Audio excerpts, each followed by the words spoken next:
على الهوا. سادتي ودلوقتي حان لقائنا مع الفيلم اللي كلنا في انتظاره من فترة، مع الفيلم العربي لا. هذا الفيلم يعتبر أسرع قصة في التاريخ. أود أن ألفت انتباه السادة المشاهدين إلى أنه هناك لقاء بعد انتهاء عرض الفيلم مع المخرج والبطل.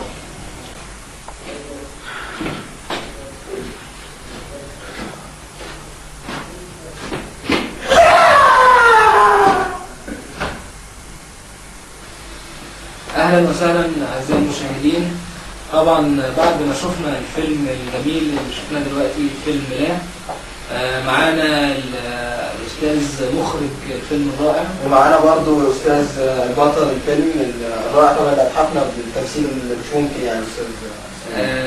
هنسال الاستاذ المخرج والاستاذ البطل شويه اسئله كده تعليق على الفيلم بسرعه. الاستاذ المخرج نعرف من حضرتك ظروف اخراج الفيلم دوت. والله يعني احنا تعبنا قوي لان طبعا الورق كان كتير، السيناريو كان كتير قوي، والامكانيات كمان والانتاج، ظروف الاخراج نفسها كانت صعبه جدا. ممكن نسال الاستاذ البطل المعاناه اللي عناها في تصوير الفيلم، لان الفيلم حاسس ان هو في مجهود جبار. والله احنا علينا، يعني احنا قلنا احنا علينا. اكيد طبعا انا حاسس معلش التليفون استقبل بس التليفون. الو يا الو الو الو الو الو. ايوه الو. برنامج مشاهد على الهوا. ايوه مين معانا؟ انا مشاهد مبسوط جدا بالبرنامج، ويا ريت تخليني اكلم المخرج. معاك استاذ المخرج، اتفضل اسال السؤال. بصراحة انت عملت فيلم جميل جدا جدا جدا. شفت الفيلم؟ شفته؟ اي فيلم؟ بلاش نحرق من حضرتك، هو يعني معجب اعمال حضرتك جميعا. نشكر حضرتك على السؤال، ونعرف برضه من حضرتك كمان اتكلمنا اكتر عن الفيلم. والله هو اولا السمات اللي شفتها في البطل الفيلم، لا اولا الفنان ما خسرش. احنا جايين نصنع قضايا صار الفيلم كان قصده الفيلم عايز يأدي فيه للنجاح. فيعني اتفضل طبعا الفيلم معلش التليفون برضه حضرتك. الو.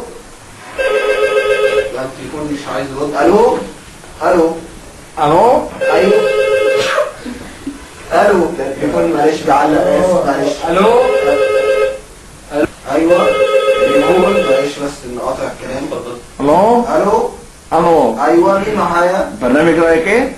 ايوه يا فندم هو البرنامج. ايوه يا ريت تخليني اكلم البطل العظيم بتاعنا. البطل معاك معايا. الاستاذ البطل. ازيك يا نجم؟ الحمد لله. نتعرف على اسم حضرتك لو سمحت. اتفضل. انت البطل؟ انت البطل؟ اسم حضرتك اتفضل. استاذ الو. حضرتك ايوه معلش هو محرج ايوه ايوه انا البطل. طيب حابب تسال الاستاذ البطل ايه اسئله؟ مش عارف. طب طب ايوه عايز ايه حضرتك؟ مش عارف ليه سعادتك. المشاهد اتكلم. ايوه هو سعادتك ليه ما اتجهش التمثيل في الفوازير؟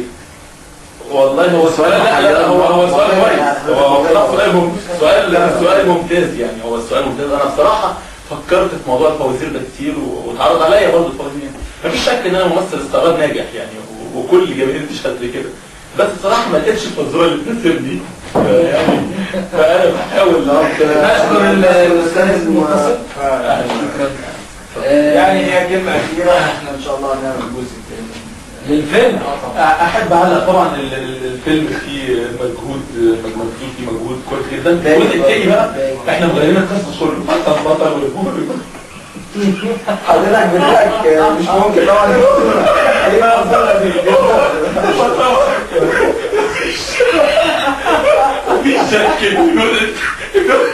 ايوه أعزائي المشاهدين احنا بداية حلقتنا بالشغل الجميل. مناسب للعالم اللي جوه على الصالة. شكرا.